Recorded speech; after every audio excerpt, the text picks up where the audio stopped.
Most people know the Klan by its robes. What they don't know is what happened when it got on motorcycles. When Klan ideology merged with the outlaw biker world, it built something the Hells Angels could not ignore. This is that story.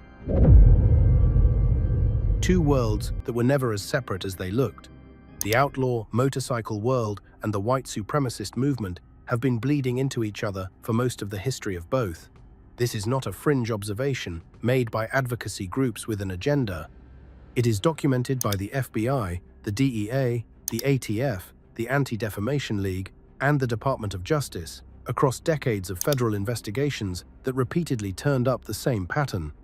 Men who wore motorcycle club patches also carried Klan membership cards, and men who attended Klan rallies also sat in motorcycle club chapters.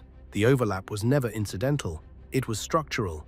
The Anti-Defamation League, tracking the intersection of the two worlds across multiple decades, found that all 5 major white supremacist movements in the United States had developed significant ties to the biker subculture: neo-Nazis, racist skinheads, Ku Klux Klan factions, racist prison gangs, Christian identity groups. Every one of them had established meaningful connections to the outlaw motorcycle world, either through shared membership, shared criminal operations, or the more informal network of ideology and symbol that the two subcultures have always shared. The ADL's conclusion was blunt. The overlap included shared symbology, shared language, and in some cases, shared dress. These were not parallel worlds, they were overlapping ones. The reasons for that overlap are practical as much as ideological. The outlaw motorcycle club world was built, from its post-World War II foundation, on a specific vision of American identity: white, male, working class, militaristic, aggressively hostile to the institutions and social changes that the post-war period was producing.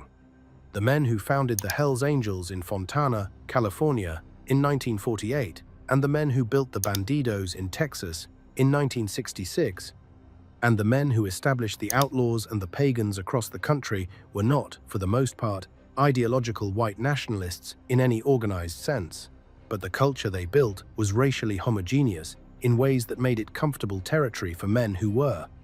As the decades passed and the culture of the clubs hardened into something more institutional, the racism that had been ambient became, in some chapters and some clubs, explicit. The Hells Angels themselves are a useful illustration of the distinction. Sonny Barger, the Oakland charter founder who spent decades as the most publicly recognizable figure in the club, said in a 2000 BBC interview that the club as a whole was not racist, but acknowledged that it probably had enough racist members that no black man was going to get a patch. That statement, made by the most famous Hells Angel who ever lived, tells you more about the culture than any policy document. The club was not institutionally racist in the sense of having written it into their bylaws. It was culturally racist in the way that made institutional racism unnecessary. The door was effectively closed without anyone having to formally lock it. In that environment, racially exclusive, deeply masculine, built on a code of violence and loyalty, that the broader culture had no access to the KKK and its affiliated movements, found something useful. The motorcycle club world offered infrastructure, brotherhood that was already tested under pressure, criminal networks that could move weapons and narcotics across state lines with the operational discipline of organizations that had been doing exactly that for decades, and a culture of silence around those activities that most hate groups, with their tendency toward public theatrics and self-promotion, had never been able to build on their own. The Klan brought ideology, the biker clubs brought operational capacity. When the two things found each other, what emerged was not a merger of two organizations, but the development of a network, porous, distributed, difficult to fully map from the outside, in which men moved between both worlds, carrying relationships and criminal connections from one to the other. Federal investigators, who tracked both worlds for years, consistently described the intersection not as a formal alliance, but as an ecosystem. Two subcultures that reinforced each other in ways that neither had fully designed, but both had allowed to develop, and that produced a combined threat that was qualitatively different from what either posed independently. The KKK Motorcycle Club, a documented criminal organization. Most of what the public understands about the Klan involves robes and rallies and the broad arc of American racial terror from Reconstruction through the Civil Rights era. What gets far less attention is the documented existence of a specific criminal organization that operated under the Klan's name, wore the Klan's ideology on its vest alongside motorcycle club patches, and ran a methamphetamine distribution network across New England that drew a coordinated federal investigation from the DEA, the New Hampshire Attorney General's Drug Task Force, and the Special Investigations Unit of the New Hampshire State Police. The Ku Klux Klan Motorcycle Club was a real organization. It was not a chapter of the traditional KKK. It was an outlaw motorcycle club that used the Klan's name, displayed the Klan's symbols, and operated under the ideological framework that the Klan provided. While functioning as a criminal enterprise in the specific way that outlaw motorcycle clubs had always operated, drug distribution, weapons trafficking, the accumulation of cash through criminal revenue networks that moved product across state lines and avoided federal scrutiny through the same code of silence that the traditional outlaw clubs had spent decades perfecting. In 2001 and 2002, members of the Ku Klux Klan Motorcycle Club, based in northern New England, began making regular supply runs to Phoenix, Arizona. Every 30 to 90 days, club members James, Michael Coyne, and Carol Lane traveled from Laconia, New Hampshire, to Phoenix, where they purchased crystal methamphetamine from an Arizona-based supplier named Todd Maggard in quantities of 2 to 5 pounds per trip. They transported the drugs back to northern New England by automobile and commercial airplane, distributing the product to customers through networks that the club had established across the region. The operation was disciplined, the route was consistent, the quantities were significant. This was not recreational drug use or opportunistic small-scale dealing. This was a structured distribution network run with the operational regularity of a club that had been doing this long enough to develop a reliable supply chain. The DEA investigation that swept up all three men produced results that illustrated exactly what kind of organization the Ku Klux Klan Motorcycle Club was: over 7 pounds of crystal methamphetamine, more than 25 firearms, including handguns, assault rifles, conventional rifles, and shotguns, approximately $40,000 in cash, a custom-built motorcycle, and alongside all of it, Ku Klux Klan Motorcycle Club colors the gang insignia, the patches that marked membership, and assorted pro-white propaganda. The ideological nature of the organization was impossible to mistake, but it was the methamphetamine and the firearms that produced the federal charges, because that is what federal statutes address. The ideology was the context. The drugs and weapons were the crime. In November 2002, Coyne and Lane were convicted of federal drug trafficking, weapons, and money laundering charges. Coyne's sentencing in July 2003 produced a term of 151 months, just over 12.5 years, in federal prison. Maggard, the Arizona-based supplier, received his own conviction on conspiracy charges. The coordinated announcement of the convictions by the DEA, the New Hampshire Attorney General, the Drug Task Force Commander, and the State Police Colonel simultaneously was itself a statement about the institutional weight that had been brought to bear on a single regional motorcycle club. The federal government treated the Ku Klux Klan Motorcycle Club as it treated any serious outlaw motorcycle gang, with multi-agency investigation, extended undercover work, and the full force of federal narcotics and weapons statutes. What the case established, beyond the individual convictions, was documentary proof that the model existed. The Ku Klux Klan Motorcycle Club was not unique. It was a documented example of a category of organization that law enforcement suspected was more prevalent than the public record showed. Clubs that used white supremacist ideology as their membership filter while operating as criminal enterprises on the motorcycle club model. Clubs that moved between the KKK's social infrastructure and the biker world's criminal infrastructure with the ease of men who had always understood the two as parts of the same landscape. The Aryan Brotherhood of the Road, prison gangs on two wheels. To understand how the Ku Klux Klan's ideology moved into the motorcycle club world at an institutional rather than individual level, you have to understand the prison system. That is where the two worlds most consistently met, and where the most durable connections between them were forged under conditions that produced the kind of loyalty that external social arrangements rarely generate. Outlaw motorcycle clubs have always had a significant percentage of their membership cycling through state and federal correctional facilities. Drug trafficking, weapons charges, assault, racketeering, the crimes that outlaw clubs commit, produce the sentences that put their members in prisons, and prisons have their own hierarchy, their own rules, and their own system of alliance and enmity that has nothing to do with motorcycle club patches and everything to do with race. Inside American prisons, inmates organize along racial lines with a consistency and a formality that the outside world rarely matches. White inmates align with white prison gangs. The specific white prison gang that dominated American federal and state penitentiaries for much of the latter half of the 20th century was the Aryan Brotherhood, a gang whose ideology mapped directly onto the Klans, whose symbols overlapped substantially, and whose membership in certain facilities included men who, when they got out, went back to their motorcycle clubs carrying relationships that had been formed under the most pressure-tested conditions available. The feedback loop this created operated across the entire outlaw biker world. A Hells Angels member convicted on drug charges goes to federal prison. Inside, he aligns with the white prison gang structure because that is what survival requires in that environment.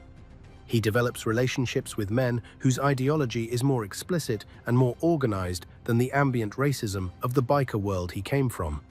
When he gets out, he comes back to his club, carrying those relationships and that exposure. He may not formally join the Klan or the Aryan Brotherhood. He doesn't need to. The network connections are already there, and they are the kind of connections that men who have done time together tend to maintain.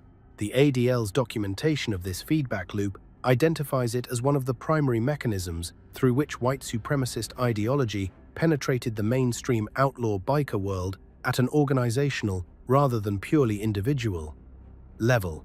Cross-membership was the term the ADL used men who belonged formally to both worlds, moving between them, carrying information and relationships and criminal connections from one to the other.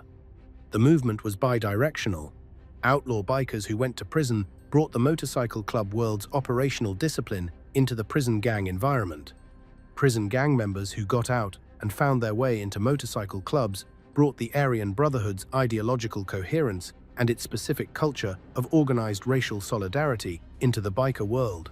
The Aryan Brotherhood, operating out of California's prison system from the early 1960s onward, had direct and documented connections to Hells Angels members in California who shared the prison environment and the street environment in sufficient proximity that the line between the two organizations blurred in specific chapters.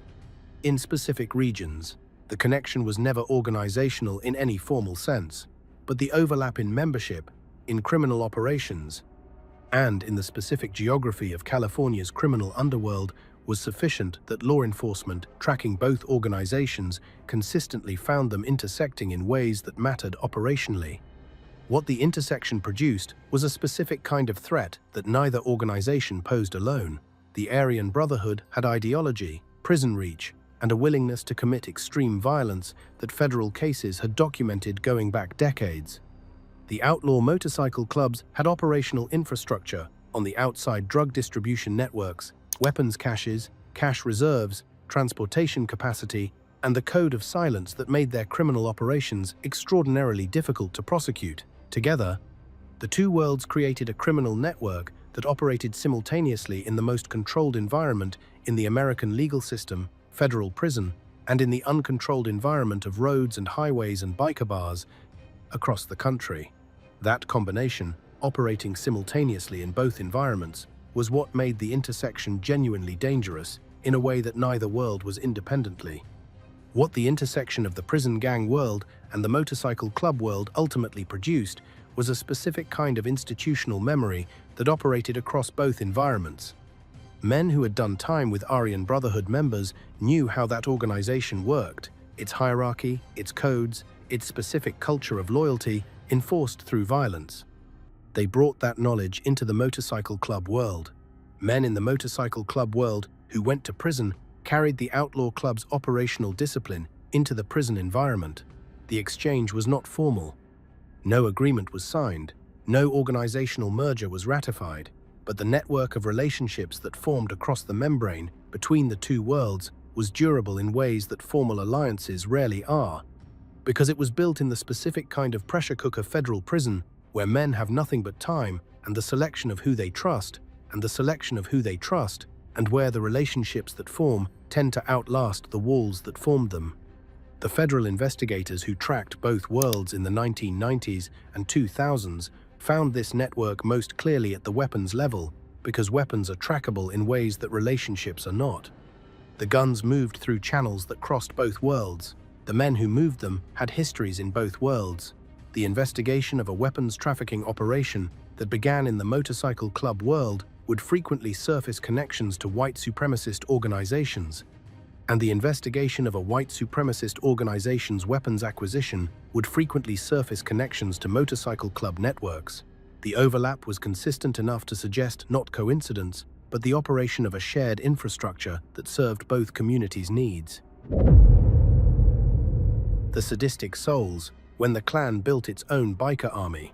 Dennis Michael McGiffen's biography is the biography of the intersection. He was a former member of the Ku Klux Klan who served a 7-year federal prison sentence on weapons charges. He came out of that sentence in 2010 with a specific project in mind: building a motorcycle club that would serve as the militant wing of the Aryan Nations, the neo-Nazi organization that had been the most organized and most explicitly military of America's white supremacist movements since Richard Butler founded it in Idaho in the 1970s. McGiffen founded the Sadistic Souls Motorcycle Club in 2010. The club's colors were black and silver. Its motto, "The Black and Silver Solution," was the phrase used to represent a coalition of several racist organizations: the United Klans of America, the Creativity Movement, and the Aryan Nations itself. From its founding, the club was explicitly positioned not as a motorcycle club that happened to have racist members, but as an armed, organized, ideologically coherent militant organization that happened to use the motorcycle club structure as its operational framework. The distinction mattered. The Hells Angels had racist members in some chapters. The Sadistic Souls Motorcycle Club had a specific mission that was inseparable from racism. By July 2012, the SSMC had formally merged with Aryan Nations.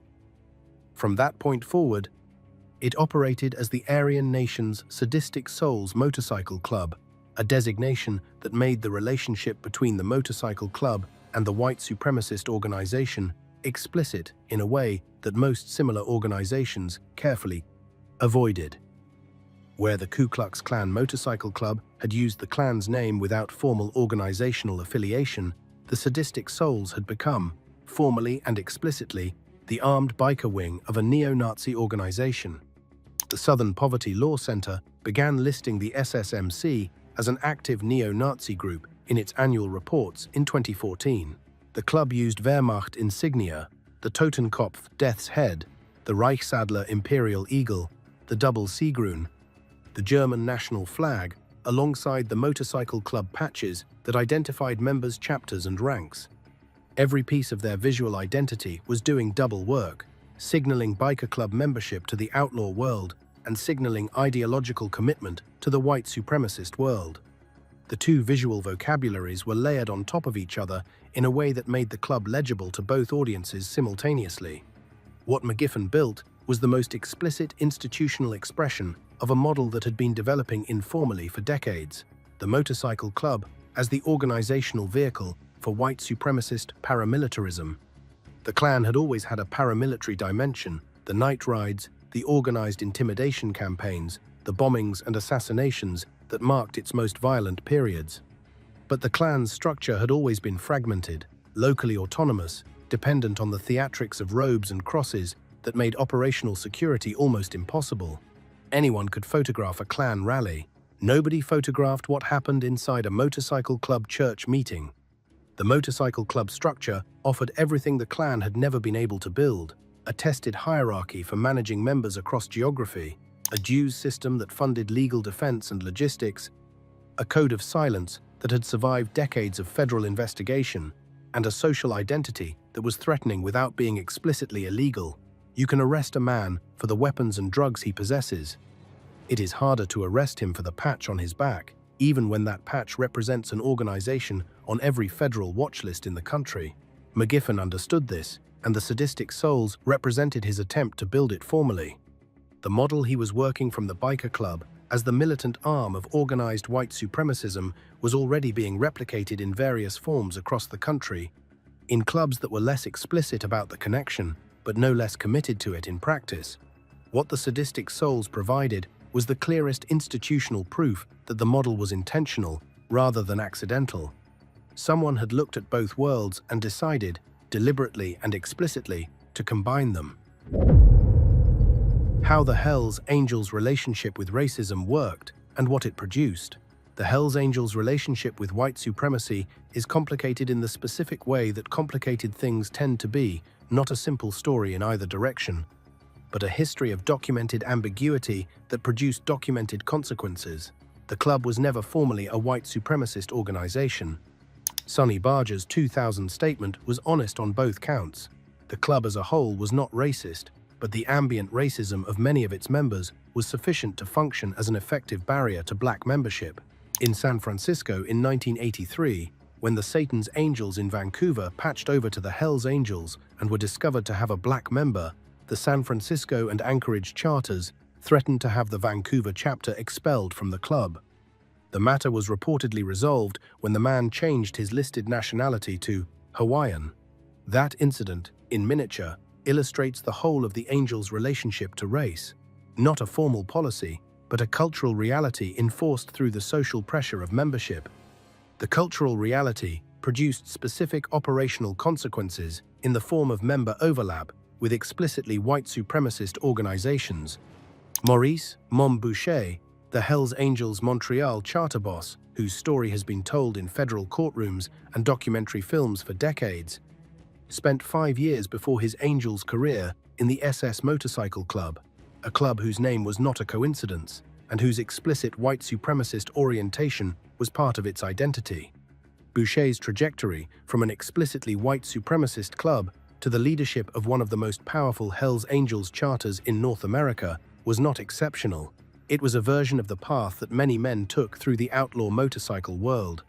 The practical consequence of this overlap was the development of criminal networks that operated across both worlds. Men who had relationships in white supremacist organizations brought those relationships into the motorcycle club world. They brought access to weapons suppliers, to safe houses, to the network of trusted contacts that serious criminal operations require, and that the Klan, whatever its organizational weaknesses, had built across decades of operating as a secret society. And they brought, in some cases, a willingness to commit violence of a specific and targeted kind, violence directed at racial and ethnic communities that the pure criminal logic of the outlaw motorcycle club world did not always produce on its own. Law enforcement agencies that tracked both worlds found the intersection most clearly at the weapons level. White supremacist organizations and outlaw motorcycle clubs both required weapons for protection, for intimidation, for the specific criminal operations that each world's economy required. The weapons market that served both communities overlapped substantially, and the men who moved through both worlds were, predictably, among the most active in that market. Federal investigations into weapons trafficking in the outlaw motorcycle world consistently found white supremacist connections in the supply chain. Federal investigations into white supremacist organizations consistently found connections to motorcycle club networks in their weapons acquisition operations. For the Hells Angels specifically, the consequence of this intersection was a relationship with the broader white supremacist ecosystem that the club's leadership could neither fully control nor fully repudiate. Individual chapters in specific regions had members with specific white supremacist affiliations. Those affiliations produced specific criminal operations that used both worlds' infrastructure, and when those operations came to law enforcement's attention, as they invariably did, the result was the specific kind of federal case that implicates not just the individual members, but the club structure that contained them. The practical consequence of this overlap was the development of criminal networks that operated across both worlds. Men who had relationships in white supremacist organizations brought those relationships into the motorcycle club world. They brought access to weapons suppliers, to safe houses, to the network of trusted contacts that serious criminal operations require, and that the Klan, whatever its organizational weaknesses, had built across decades of operating as a secret society in communities where law enforcement was often either complicit or indifferent, and they brought, in some cases, a willingness to commit violence of a specific and targeted kind, violence directed at racial and ethnic communities that the pure criminal logic of the outlaw motorcycle club world did not always produce on its own. The overlap also worked in the other direction. White supremacist organizations that developed connections to the motorcycle club world gained access to the specific operational sophistication that outlaw clubs had built over decades of evading federal prosecution.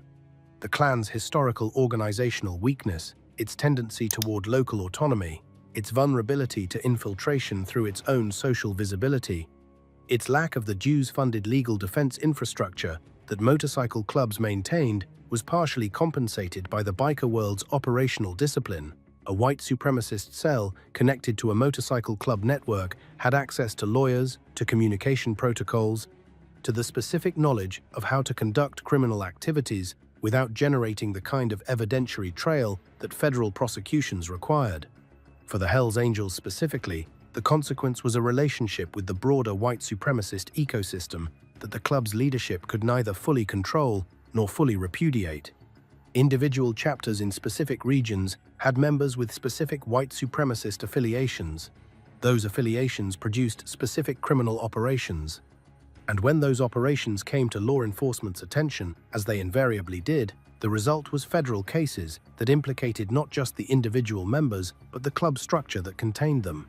This was the unavoidable cost of the ambient racism that the Angels culture had allowed to develop without institutional constraint. The FBI, undercover operations, what the inside looked like.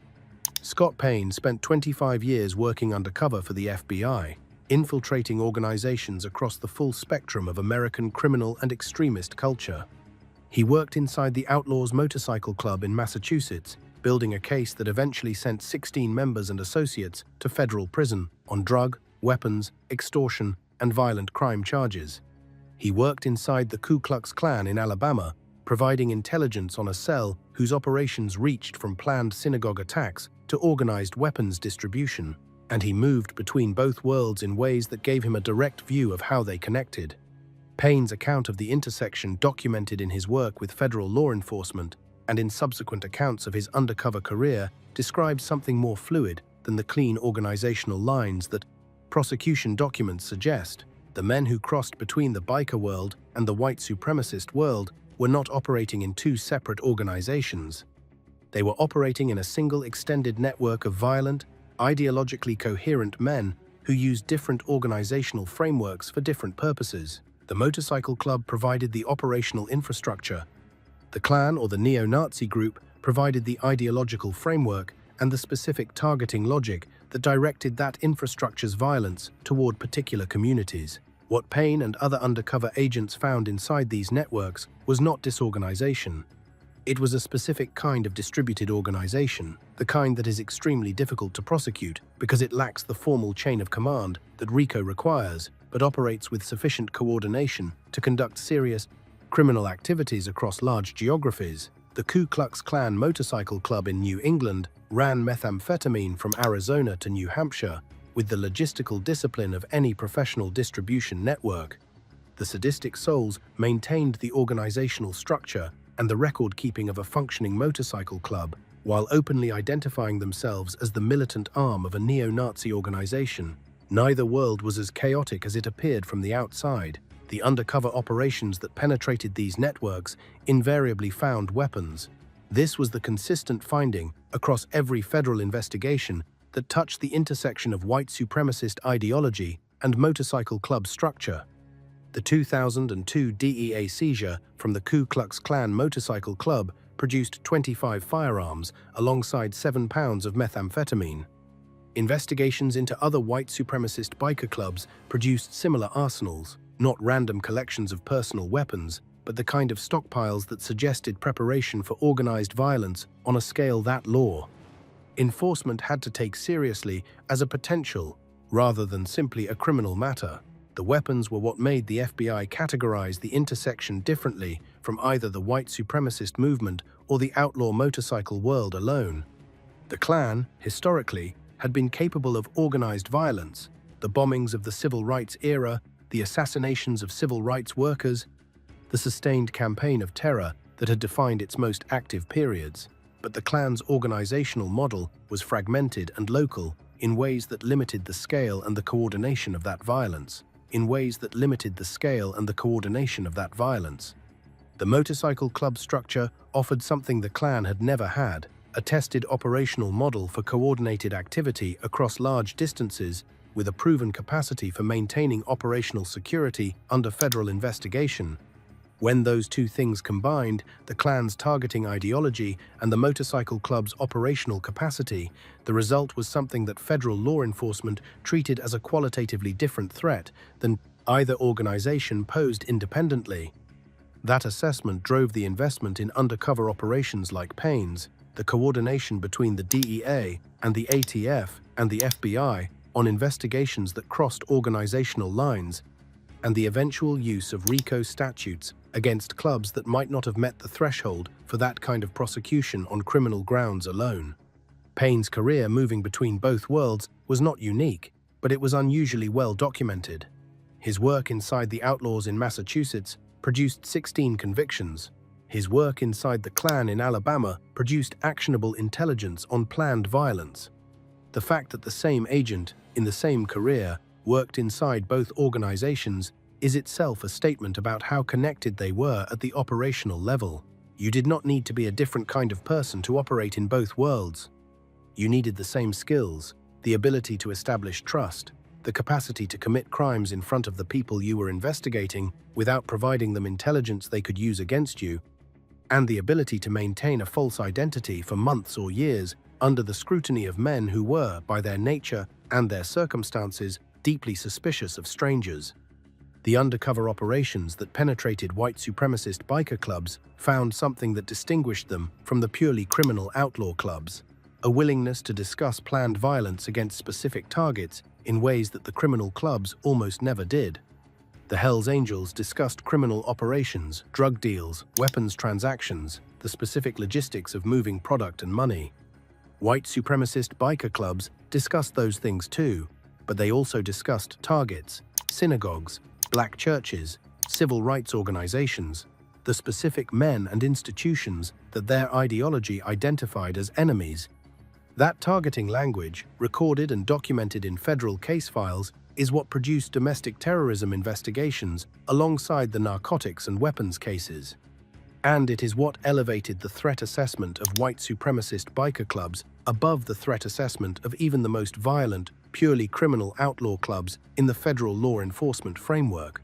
That difference, organized criminal violence versus organized ideological violence, is the distinction that explains both the federal response to white supremacist biker clubs and the Hells Angels' institutional decision to maintain distance from them. Violence that protects a criminal enterprise is a criminal problem. Violence that targets communities is a national security problem. The Angels understood which category attracted more dangerous federal attention, and they governed their organizational affiliations accordingly. The territory question: why the Hells Angels couldn't simply absorb them. The Hells Angels had spent decades absorbing motorcycle clubs that operated in their territory. The standard model was familiar: approach the club, offer the choice between patching over and facing consequences, and process the decision with the organizational weight of the most powerful outlaw motorcycle organization in the world behind the offer. Most clubs chose to patch over.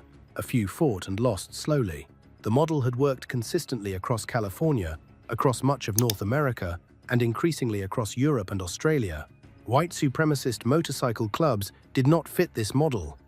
Not because the Angels were incapable of enforcing it, they were, but because the specific nature of what white supremacist biker clubs represented made absorption complicated in ways that purely criminal clubs did not. A criminal club that patches over to the Angels brings its criminal operations, its territory, its membership, and its criminal networks into the Angels' structure. All of those things have value.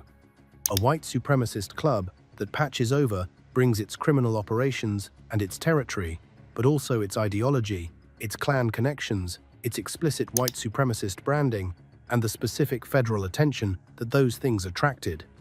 The Hells Angels, for all their documented criminal history, had invested significantly in maintaining a legal gray zone around their identity. They trademarked their logo. They sued Disney over the use of their imagery. They maintained the fiction, however thin, that the club was a fraternal motorcycle organization and that criminal activity by individual members was individual rather than organizational. That legal positioning, imperfect as it was, gave the club options it would not have had if it had openly affiliated with organizations on the domestic terrorism watch lists of multiple federal agencies. White supremacist biker clubs, particularly those with explicit Klan branding or formal affiliations with organizations like Aryan nations, carried no such positioning. They were on federal watch lists. Their members were known to intelligence agencies before they committed any crime. Their clubhouses were under surveillance as a matter of course. Absorbing them, patching them over into the Angels' structure would have imported all of that federal attention directly into the Angels' own organizational network. It would have created a paper trail connecting the Angels institutionally to organizations that federal law enforcement was monitoring under domestic terrorism authorities rather than under the standard criminal statutes that RICO cases relied on. The legal distinction is significant. A RICO prosecution requires proving that the organization engaged in a pattern of criminal activity over time. It is a serious legal tool, but it is a familiar one, and the Angels had spent decades developing defenses against it. Domestic terrorism investigations operate under different statutory frameworks, with different evidentiary standards, different levels of resource commitment from federal agencies, and different sentences when they succeed. The Angels had survived RICO. They had survived drug prosecutions and weapons prosecutions and the occasional murder prosecution. They had survived the convictions of multiple national leaders. What they had not survived, and what their institutional intelligence was sophisticated enough to recognize they should not invite, was the specific category of federal attention that formal affiliation with white supremacist organizations would produce. This is not to say the Angels avoided all contact with the white supremacist biker world. The individual membership overlaps documented by law enforcement tell a different story. But organizational absorption was a different question from individual overlap, and the Angels were sophisticated enough about their legal exposure to understand the difference. The white supremacist biker clubs existed in a space that the Angels, for all their criminal history, were careful not to formally occupy. That carefulness was its own form of acknowledgement. You are careful about what you recognize as carrying a different kind of danger. The Angels' institutional reluctance to formally absorb the KKK biker world was evidence that they understood exactly what that world represented and what associating with it formally would cost them. The weapons pipeline and what it meant. The most concrete operational connection between the KKK biker world and the broader outlaw motorcycle universe was weapons. This is documented not in speculation or advocacy literature, but in federal court records, DEA seizure documents, and ATF case files that stretch across 3 decades and multiple states. White supremacist organizations have always had a relationship with weapons that goes beyond the ordinary criminality of drug trafficking or extortion. The ideological framework of the Klan, the belief in an impending racial confrontation, the preparation for what various factions called the coming race war, the specific targeting of racial and ethnic communities for organized violence, produced a weapons culture that was different in kind from the weapons culture of the outlaw motorcycle world. The Angels and the Bandidos and the Outlaws acquired weapons for protection, for intimidation, for the specific operational needs of a criminal organization. Some white supremacist biker clubs acquired weapons as preparation for something they regarded as inevitable, a conflict that would require military-grade armament on a timeline they could not fully predict, but intended to be ready for. That orientation produced weapons stockpiles that were qualitatively different from what DEA agents typically found in motorcycle club raids. The 2002 seizure from the Ku Klux Klan Motorcycle Club in New Hampshire produced over 25 firearms, including assault rifles, alongside the methamphetamine and cash. Similar seizures from white supremacist biker clubs across the country through the 1990s and 2000s produced comparable or larger arsenals weapons that, in the context of a drug trafficking organization, would have been standard. In the context of organizations with documented ideological commitments to racial violence, they took on a different significance. The ATF's tracking of weapons trafficking networks across the outlaw motorcycle world consistently found white supremacist clubs in the supply chain not always as primary actors, but as nodes in networks that moved weapons from manufacturers and military supply chains into criminal and extremist organizations across the country. The motorcycle club structure, with its national chapter networks, its dues-funded logistics capacity, and its code of silence, was useful for weapons trafficking in the same way it was useful for drug trafficking. It provided infrastructure. White supremacist clubs that used that infrastructure for weapons distribution were providing a service to the broader extremist ecosystem that had value independent of their own ideological commitments. Law enforcement agencies that tracked both the outlaw motorcycle world and the white supremacist movement found this weapons pipeline to be the most operationally significant connection between the two. Not the ideology, which was diffuse and difficult to prosecute. Not the social overlap, which was real but legally complex. The weapons physically trackable, criminally prosecutable, and significant enough in volume and type to constitute a genuine threat gave federal investigators something concrete to act on. When you find 25 guns and 7 pounds of methamphetamine in a single location, you have a federal case. When those items are found alongside Klan propaganda and motorcycle club insignia, you also have an intelligence picture that changes how every other investigation in the same ecosystem is conducted. The implication for the Hells Angels was specific and practical. The outlaw motorcycle world's weapons culture had always been criminal. The white supremacist biker club's weapons culture was criminal and potentially something more. The federal agencies investigating the intersection treated it as such, which meant the investigations were better resourced, carried different legal tools, and produced a different level of institutional attention than standard motorcycle club prosecutions. The Angels knew this.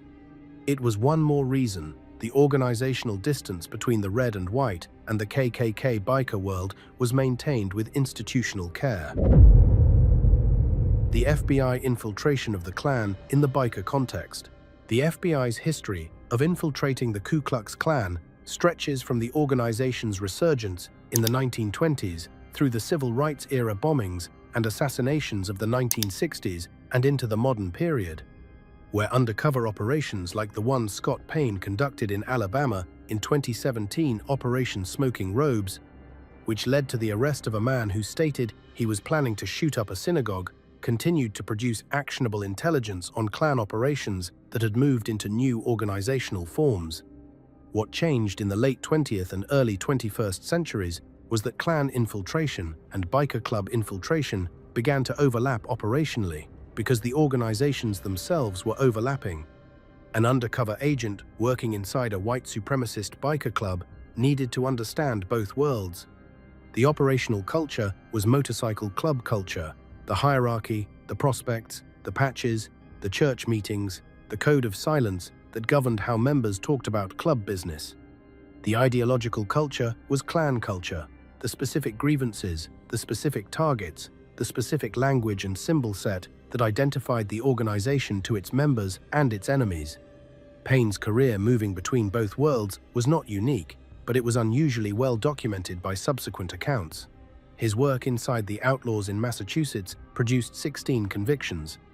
His work inside the Klan in Alabama produced actionable intelligence on planned violence. The fact that the same agent, in the same career, worked inside both organizations is itself a statement about how connected they were. You did not need to be a different kind of person to operate in both worlds. You needed the same skills, the ability to establish trust, the ability to commit crimes in front of the people you were investigating without providing them intelligence they could use against you, and the ability to maintain over months or years a false identity that held up under the scrutiny of men who were, by their nature and their circumstances, deeply suspicious of strangers. The undercover operations that penetrated white supremacist biker clubs found something that distinguished them from the purely criminal outlaw clubs: a willingness to discuss planned violence against specific targets in ways that the criminal clubs almost never did. The Hells Angels discussed criminal operations, drug deals, weapons transactions, the specific logistics of moving product and money.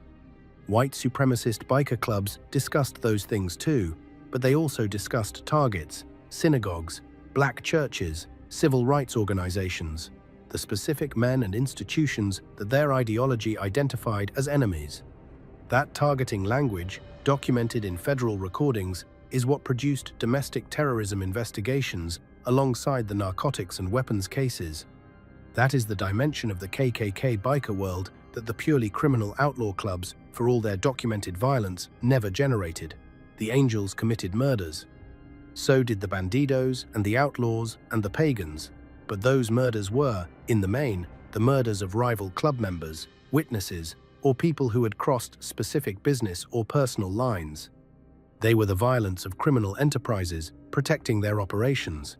The white supremacist biker clubs introduced something different: organized violence directed at communities, at people who had done nothing to the club, who posed no threat to its criminal operations, who were targets for reasons that had nothing to do with business and everything to do with who they were.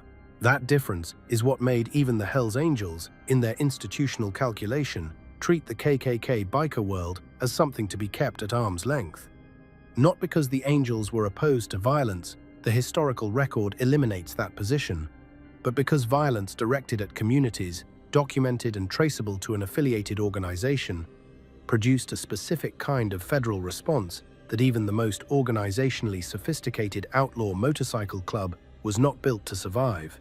The FBI's history of infiltrating the Ku Klux Klan stretches from the organization's resurgence in the 1920s through the civil rights era bombings and assassinations of the 1960s and into the modern period, where undercover operations like the one Scott Payne conducted in Alabama in 2017, Operation Smoking Robes, which led to the arrest of a man who stated he was planning to shoot up a synagogue, continued to produce actionable intelligence on Klan operations that had moved into new organizational forms. What changed in the late 20th and early 21st centuries was that Klan infiltration and biker club infiltration began to overlap operationally because the organizations themselves were overlapping. An undercover agent working inside a white supremacist biker club needed to understand both worlds. The operational culture was motorcycle club culture, the hierarchy, the prospects, the patches, the church meetings, the code of silence. The ideological culture was Klan culture, the specific grievances, the specific targets, the specific language and symbol set. An agent who understood only one of those two cultures could not function in the environment that white supremacist biker clubs had created. The resources the FBI committed to infiltrating this intersection were significant, and the commitment itself was a statement about how seriously the agency took the threat. Standard motorcycle club investigations were DEA and ATF matters, narcotics and weapons, handled by the agencies built to address those crimes. When the FBI committed undercover resources to the same environment, it was because the threat being addressed was not purely narcotics and weapons. It was ideologically organized violence directed at communities, a domestic terrorism concern that put the FBI's resources alongside the DEA's and the ATF's in an investigation framework that combined criminal prosecution with intelligence collection in ways that the standard motorcycle club prosecution model did not require. The result, across the multiple investigations that penetrated the white supremacist biker world through the 1990s and 2000s, was a body of documented evidence about the intersection that the academic literature and the public reporting consistently undersold. The men inside those organizations were not confused about what they were doing or why. They were organized, ideologically coherent, operationally disciplined, and in some cases, preparing for acts of violence that went well beyond the organized criminality of the mainstream outlaw motorcycle clubs. The undercover agents who documented this were not manufacturing a threat, they were recording one. The modern landscape. White supremacist bikers. Today, the Ku Klux Klan, as an organization, has been declining for decades. Internal fractures, successful civil litigation, by organizations like the Southern Poverty Law Center that bankrupted several major Klan factions, government infiltration, and the broader fragmentation of the white nationalist movement into online communities and leaderless cells have reduced the Klan from the multi-million member organization of the 1920s to a fragmented collection of Kanda, local chapters, the Ozark Knights, the Yahweh's Aryan Knights, the American Patriot Knights that the SPLC describes as having limited reach and declining influence. The theatrical Klan of the robes and the rallies and the cross-burnings is, by any serious measure, a diminished force. What has not diminished is the intersection of white supremacist ideology with the motorcycle club world, describes it as growing rather than shrinking. With the number of explicitly white supremacist biker clubs increasing across the country through the 2010s, even as the traditional Klan factions fragmented, the clubs that have emerged in this period operate with the same dual structure that the Ku Klux Klan Motorcycle Club in New England and the Sadistic Souls demonstrated: motorcycle club organizational framework, white supremacist ideological content, criminal operations that fund the organization, and a code of silence that makes prosecution significantly more difficult than prosecuting traditional Klan factions. The specific threat that this landscape poses is different from either the traditional Klan or the traditional outlaw motorcycle clubs independently.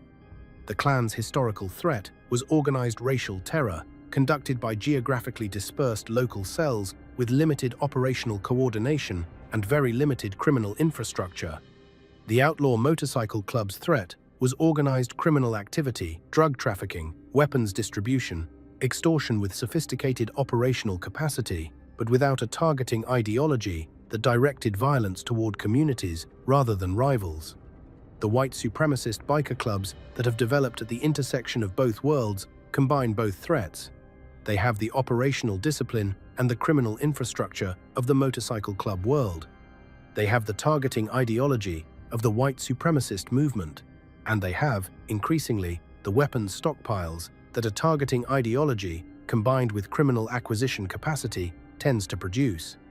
Federal law enforcement agencies that track both worlds have consistently described the intersection as one of their most serious domestic threat concerns, not because the white supremacist biker clubs are the largest or wealthiest criminal organizations in the country, but because the combination of criminal operational capacity and ideological targeting creates potential for organized mass violence that purely criminal organizations and purely ideological hate groups operating separately have historically been less likely to produce. The purely criminal club kills to protect its business. The ideologically motivated club kills to advance its cause. An organization that does both, that runs drug money to fund weapons acquisition in service of an ideology that identifies specific communities as targets, is a different kind of problem than either one alone. The transition from robes to leather did not change the ideology, it changed the operational capacity. It gave an ideology that had always been violent access to infrastructure it had never previously possessed. And it embedded that infrastructure in a subculture with a 60-year history of resisting federal prosecution, maintaining organizational continuity through the loss of leadership, and operating in the specific gray zone between criminal organization and fraternal club that has frustrated every institutional attempt to simply eliminate it. The Klan is smaller than it was. The biker world is larger and more sophisticated than it has ever been. The intersection of the two, in 2025, is more operationally capable and more ideologically coherent than it was in 2002 when the DEA arrested James Coyne in New Hampshire. That is not an argument for despair. It is an argument for understanding what actually happened when two of the most dangerous traditions in American history found each other on the road. The most significant shift in the modern landscape is organizational. The traditional Klan operated through visible, nameable chapters, the Knights of the Ku Klux Klan, the United Klans of America, the various factions that civil litigation and government infiltration dismantled one by one. The white supremacist biker clubs that have proliferated in the 2010s and 2020s operate without that visibility. They are not on lists in the same way. They do not hold rallies that journalists photograph. They meet in clubhouses, the same way every outlaw motorcycle club meets, behind closed doors, with prospects standing watch and phones left outside. The organizational invisibility of the motorcycle club model, which has protected criminal operations for 6 decades, now protects an ideological movement as well. This makes the threat harder to monitor, harder to prosecute, and harder to explain to a public that understands the Klan as a theatrical organization of robed figures burning crosses, rather than as a set of beliefs that found a more operationally capable organizational home in the outlaw biker. The robes were always incidental, the ideology was always what mattered, and the ideology found a better vehicle. The story of KKK bikers is not a story about motorcycles. It is a story about what happens when the oldest American terrorist organization finds a new organizational home in the most operationally sophisticated criminal subculture the country has ever produced. The robes came off. The leather went on. The ideology stayed exactly where it had always been. The Hells Angels built the most feared motorcycle empire on Earth, and they were careful for all their documented criminal history about what they let themselves be associated with. That carefulness, that institutional distance from the world of the KKK bikers, was its own kind of acknowledgement. You maintain distance from what you recognize as genuinely dangerous. What grew at the intersection of Klan ideology and biker infrastructure is documented in federal courtrooms, in DEA seizure records, in the undercover work of agents who moved between both worlds for years at significant personal risk. It has not gone away. It has adapted, and it is still riding. 6 decades of federal prosecution have taught law enforcement 2 things about the outlaw motorcycle world. The criminal operations can be disrupted, case by case, arrest by arrest. The organizations cannot be destroyed. They absorb the losses, rebuild the leadership, and continue. The white supremacist biker clubs that have grown at the intersection of 2 of America's most durable and most dangerous subcultures inherit both of those qualities. They absorb prosecutorial pressure the way the outlaw clubs always have, and they maintain ideological coherence the way the Klan always has. That combination does not have a simple answer in federal law, in civil litigation, or in public policy. It has been studied, infiltrated, prosecuted, and documented for decades without being resolved. It is still there, it is still organized, and it is still riding. Subscribe and hit the bell.